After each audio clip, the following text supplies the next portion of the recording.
নমস্কার বন্ধুরা, আপনাদের সবাইকে সীমা রান্নাঘরে স্বাগত।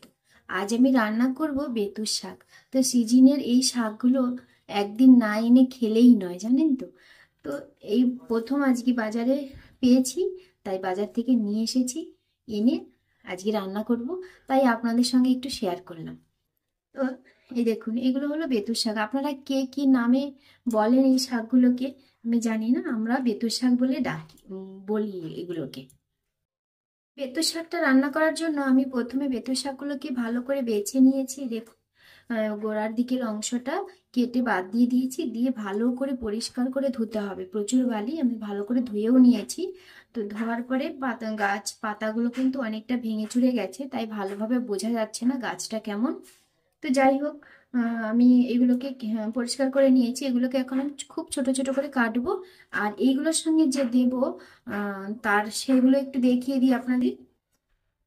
এর সঙ্গে দেবো এই যে আলুগুলোকে কিন্তু আমি খুব সরু সরু করে কেটে নিয়েছি। আর দেবো এখানে, দেখুন এখানে আমি চাল নিয়েছি, চালটাকে ভিজিয়ে রেখেছি 2 ঘন্টা আগে। তো চালটা ভিজে গেছে, চালটাকে আমি একটু শিলপাটায় বেটে নেব। এখন বেতর শাকগুলো কিন্তু আমি কেটে রেডি করে নিয়েছি। আর ওই যে চাল ভিজিয়েছিলাম, চালটাকেও কিন্তু বেটে আমি শিলপাটায় বেটে রেডি করে নিয়েছি। তো এখন আমি বেতুর শাকটাকে রান্না করব। তো শাকটা রান্না করার জন্য আমি উনুনে একটা কড়াই বসিয়ে দিয়েছি। কড়াইটা গরম হয়ে গেছে, কড়াইতে আমি এখন তেল দিয়ে দেবো। তেল দিয়ে দিয়েছি, গরম হয়ে গেছে। তেলে আমি দিয়ে দেবো শুকনো লঙ্কা। শুকনো লঙ্কাটাকে আমি ছোট করে ভেঙে নিয়েছি।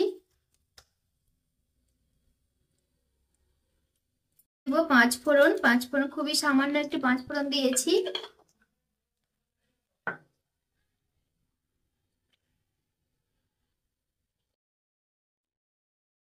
পাঁচ ফোড়নটা হয়ে গেছে, এখন আমি দিয়ে দেবো কুচিয়ে রাখা আলুগুলোকে।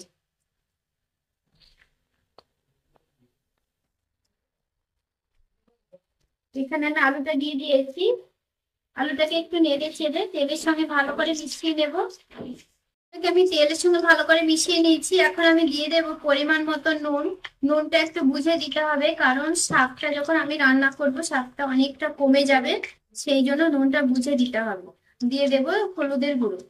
তো হলুদ আর নুনটা দিয়ে আমি ভালো করে আলুটাকে কষিয়ে নেব। আর সম্পূর্ণ নিরামিষ এই রেসিপিটা, পেঁয়াজ রসুন ছাড়া সম্পূর্ণ নিরামিষ ভাবে আমি এই রেসিপিটা রান্না করব। আপনারা আমার সঙ্গে থাকুন, আমার ভিডিওটা দেখতে থাকুন, তাহলে বুঝতে পারবেন আমি এই রেসিপিটা কিভাবে রান্না করছি। হলুদ দিয়ে আলুটাকে আমি ভালো করে কষিয়ে নিয়েছি। এখন দিয়ে দেব কেটে রাখা শাকগুলোকে। শাকটা দিয়ে দিয়েছি, শাকটা দিয়ে একটু নেড়ে চেড়ে আলুর সঙ্গে মিশিয়ে নেব। আমি ভালো করে মিশিয়ে নিয়েছি শাক আর আলু দুটোকে একসঙ্গে। এখন আমি ঢাকা চাপা দিয়ে দেবো। দেখি ঢাকাটা তুলে শাকগুলো কেমন হয়েছে। তো অনেকটা জল হয়েছিল, জলটা কিন্তু শুকিয়ে গেছে জাল হয়ে হয়ে। আর দেখবো আলুটা সেদ্ধ হয়েছে কিনা। আলুটা কিন্তু খুব সুন্দর সেদ্ধ হয়ে গেছে। এখন আমি ভালো করে এইভাবে নেড়ে চেড়ে রান্না করে নেব শাকটাকে। আর আলুগুলোকে একটু ভেঙে দেওয়ার চেষ্টা করব। তো এইভাবে আলুগুলোকে আমি ভেঙে দেব।